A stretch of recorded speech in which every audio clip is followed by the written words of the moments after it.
जय श्री राम जी भक्तों, आपके अपने चैनल सनातनी ज्ञानी में आपका स्वागत है। माता रानी की कृपा हम आप सब पूरे परिवार पर बनी रहे।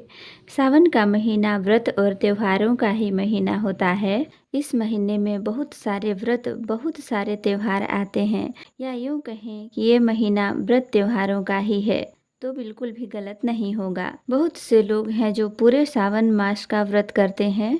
कई भक्त हैं जो कि सावन के सोमवार का व्रत करते हैं, मंगला गौरी का व्रत करते हैं। सावन मास में प्रदोष व्रत किए जाते हैं, मासिक शिवरात्रि के व्रत किए जाते हैं और सावन के मास में बहुत महत्वपूर्ण मानी जाती है हरियाली तीज। सावन मास के शुक्ल पक्ष के तृतीया तिथि को हरियाली तीज मनाई जाती है। महिलाएं इस दिन व्रत धारण करती हैं, जैसे कि सौभाग्यवती महिलाएं इस दिन अखंड सौभाग्य के लिए व्रत धारण करती हैं और कुछ कुंवारी कन्याएं मन चाहे जीवन साथी की कामना से या फिर योग्य घर वर की कामना से व्रत धारण करती हैं। जहां बहुत से स्थानों पर व्रत धारण लेकिन भगवान शिव और माता पार्वती की पूजा विधि विधान से की जाती है। तीज का व्रत भगवान शिव और माता पार्वती को ही समर्पित होता है।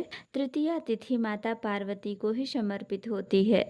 तो हरियाली तीज, कजरी तीज और हरितालिका तीज, साल में ये 3 तीज मनाई जाती हैं। और सावन मास में जो तीज आती है उसे हरियाली तीज कहते हैं। भगवान शिव और माता पार्वती का पुनर्मिलन माना जाता है। हरियाली तीज का दिन, इस दिन महिलाएं व्रत धारण करती हैं, हरे रंग की चूड़ियां पहनती हैं, हरे रंग के वस्त्र धारण करती हैं, मेहंदी रचाती हैं और फिर भगवान शिव और माता पार्वती की विधि विधान से पूजा करती हैं और अपने लिए अखंड सौभाग्य की कामना करती हैं। मन चाहे जीवन साथी की कामना करती हैं और सुख समृद्धि सौभाग्य की भी कामना करती हैं। साल 2025 में तृतीया तिथि कब है, हरियाली तीज कब मनाई जाएगी, इस आज की वीडियो में आप जानेंगे। इस बार तृतीया तिथि 2 दिन है, इसलिए लोगों के मन में काफी संशय है कि हम व्रत किस दिन धारण करें, हरियाली तीज कब मनाएं। तो हरियाली तीज के शुभ मुहूर्त और सही तारीख, पूजा की विधि की जानकारी आपको आज इस वीडियो में शेयर करूंगी, इसलिए वीडियो को अंत तक जरूर देखें। तो सबसे पहले जानते हैं कि श्रावण मास की तृतीया तिथि कब आरंभ होगी, कब समाप्त होगी और हरियाली तीज कब मनाएं। देखिए, श्रावण मास की तृतीया तिथि का प्रारंभ होगा 26 जुलाई 2025 शनिवार की रात 10:41 पर। तृतीया तिथि समाप्त होगी 27 जुलाई 2025 रात्रि 10:41 पर। तो ऐसे में सूर्योदय कालीन तृतीया तिथि जो हमें प्राप्त हो रही है 27 जुलाई रविवार को प्राप्त हो रही है। इस दिन हरियाली तीज का व्रत 27 जुलाई रविवार को रखा जाएगा। हरियाली तीज को सावन तीज, छोटी तीज और मधुश्रवा तीज के नाम से भी जाना जाता है। तीज के व्रत का बहुत महत्व है। मान्यता है कि माँ पार्वती ने 108 जन्मों तक कठोर तपस्या करने के बाद भगवान को पति के रूप में पाया था और इसीलिए इस दिन विधि विधान से भगवान शिव और माँ पार्वती की संयुक्त रूप से पूजा करने से अखंड सौभाग्य का वरदान मिलता है और भगवान शिव की कृपा से मन चाहे जीवन साथी की कामना हो या फिर सुयोग्य जीवन साथी की कामना हो अवश्य पूर्ण होती है। तो हरियाली तीज का व्रत पूजा सौभाग्यवती महिलाएं भी करती हैं, इसके अलावा कुमारी कन्याएं भी करती हैं। हरियाली तीज की पूजा में कुछ ऐसी चीजें हैं जिनका होना आवश्यक है, जैसे कि इस पूजा के लिए मिट्टी या फिर पीतल का एक कलश होना चाहिए। भगवान भोलेनाथ और माता पार्वती की साथ में गणेश जी की एक मूर्ति या फिर तस्वीर चाहिए, मतलब शिव परिवार की पूजा इसमें की जाती है। पूजा के लिए चौकी चाहिए, आपको लाल या पीले रंग का वस्त्र चाहिए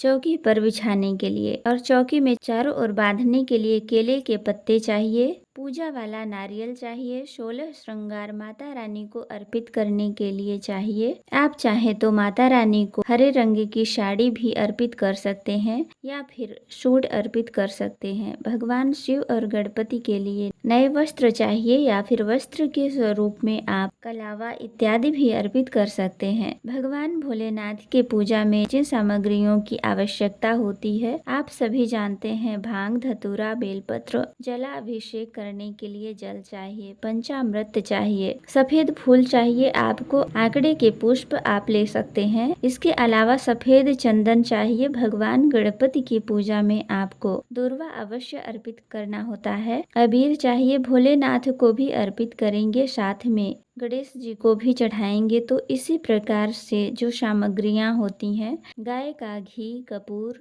धूप, दीप इत्यादि और भगवान जी को भोग लगाने के लिए इन सभी सामग्री की व्यवस्था करके भगवान शिव और माता पार्वती की विधि विधान से पूजा की जाती है। हरियाली तीज की व्रत की कथा पढ़ी जाती है। हरियाली तीज के दिन प्रातः काल उठ के निवृत्त 16 श्रृंगार करके ही माता रानी की आराधना कीजिए। तो 16 श्रृंगार करके ही माता रानी की आराधना की जाती है, तो इसलिए 16 श्रृंगार जरूर कर लीजिए। नए वस्त्र आप धारण कर सकते हैं, पुराने वस्त्र भी शुद्ध हो तो आप उनको धारण कर सकते हैं। शुभ रंगों के वस्त्र धारण करके माता की आराधना की जाती है। तो पूजा करने के लिए लकड़ी का पाटा बिछा लें, उसके ऊपर आपको लाल कपड़ा बिछाना है। और अगर आप चौकी नहीं बिछा रहे हैं तो घर के मंदिर में भी विधि विधान से इस प्रकार से पूजा कर सकते हैं। तो चौकी लगाना या न लगाना ये पूरी तरह से आपके ऊपर ही निर्भर करता है। चौकी पर भगवान गणेश और भगवान शिव, माता पार्वती की प्रतिमा स्थापित कर लीजिए। फिर इसके सामने शुद्ध घी का दीपक प्रज्वलित करके अपने हाथ में गंगा जल और पुष्प लेकर व्रत या फिर पूजा का संकल्प आपको लेना है। फिर सबसे पहले गणेश की, फिर माता पार्वती की, फिर भगवान भोलेनाथ की आराधना कीजिए। पूजा पूर्ण करने के बाद आपको हरियाली तीज व्रत कथा सुननी है और इसी रात्रि में चंद्रमा के दर्शन करने के बाद आप अपने व्रत का पारण करना होता है। अब बात करें पूजा के शुभ मुहूर्त के बारे में, तो देखिए कई स्थानों पर हरियाली तीज की जो पूजा सुबह के समय की जाती है और कई स्थानों पर शाम के समय प्रदोष काल में की जाती है। वैसे हरियाली तीज में आप सुबह पूजा तो करेंगे ही, व्रत का संकल्प लेंगे और फिर शाम के समय प्रदोष काल में भी विधि विधान से भगवान शिव और माता पार्वती की पूजा अर्चना करने के बाद अपने व्रत का पारण करेंगे।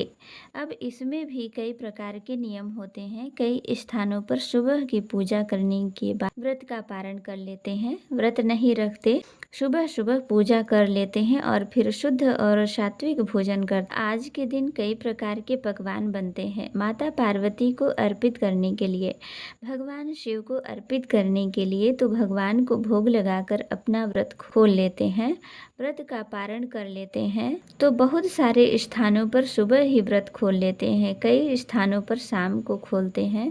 प्रदोष काल की पूजा करने के बाद तो जैसे आपके यहाँ होता है वैसा ही आप लोग भी कर सकते हैं। सावन मास की हरियाली तीज 27 जुलाई 2025 रविवार को मनाई जाएगी।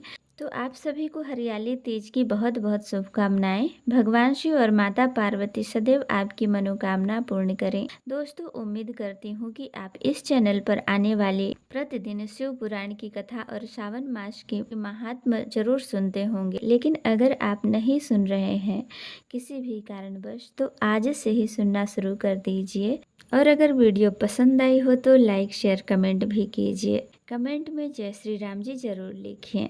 मिलते हैं अगली वीडियो में, तब तक के लिए जय श्री राम जी, जय श्री राधे रानी।